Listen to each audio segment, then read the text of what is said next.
AB super academy में आपका स्वागत है। और आज हम देखते हैं एमटीएस की सीरीज का प्रैक्टिस सेट नंबर 19। पहला क्वेश्चन है, पोंग बांध किस नदी पर स्थित है? तो पोंग बांध आपका व्यास नदी पर स्थित है। दूसरा question, national would fossil park कहाँ पर है? तो ये आपका जयपुर में हो जाएगा। तीसरा, बहुपति विवाह प्रथा कहाँ पर है या किस जनजाति से संबंधित है? तो ये आपके टोडा जनजाति से संबंधित है। ठीक। नेहरू पर्वतारोहण संस्थान कहाँ पर स्थित है? तो नेहरू पर्वतारोहण संस्थान उत्तराखंड में स्थित है। लायर बर्ड किस देश का पक्षी है? तो लायर बर्ड ऑस्ट्रेलिया का पक्षी है। श्वेत महाद्वीप के नाम से किसे जाना जाता है? तो अंटार्कटिका महाद्वीप को श्वेत महाद्वीप के नाम से जाना जाता है।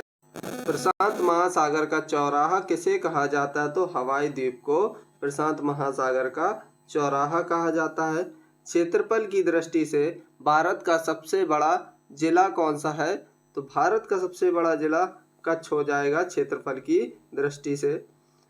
और भारत की सबसे ऊंची चोटी कौन सी है? तो भारत की सबसे ऊंची चोटी K2 गॉडविन ऑस्टिन है, जो कि काराकोरम श्रेणी पर पड़ती है।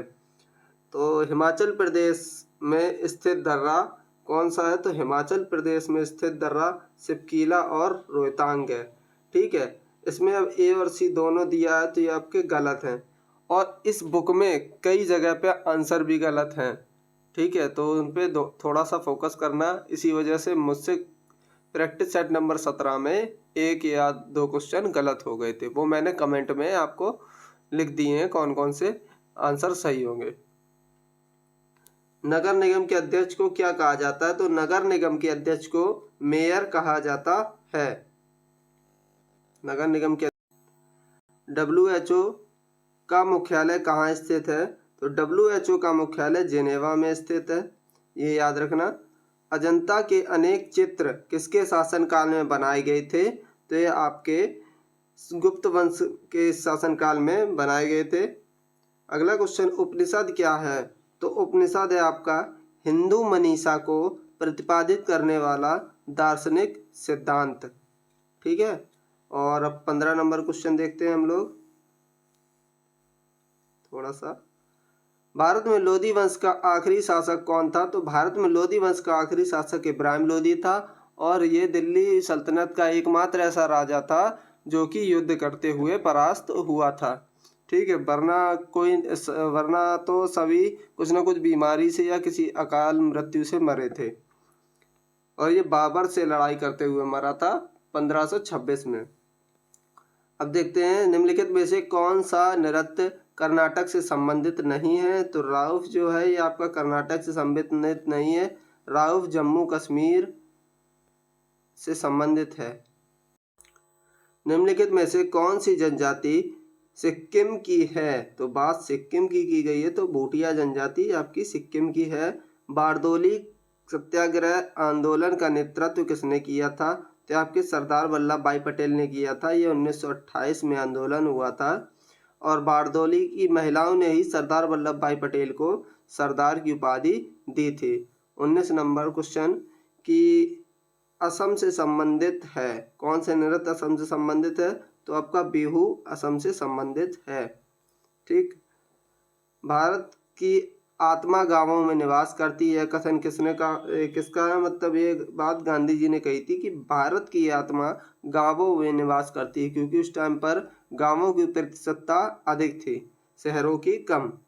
जीवित कोशिका में रेडियोधर्मी तत्वों का पता किस नीति से लगाया जाता है? तो ये स्वाभिकिरणी चित्रण से पता लगाया जाता है। 22 नंबर क्वेश्चन को देखते हैं, पृथ्वी का दक्षिण ध्रुव किस भूखंड में स्थित है? तो पृथ्वी का दक्षिण ध्रुव अंटार्कटिका में स्थित है। अंटार्कटिका को श्वेत महाद्वीप भी कहते हैं। भारत में ऊर्जा का सबसे बड़ा स्रोत क्या है? तो तापी,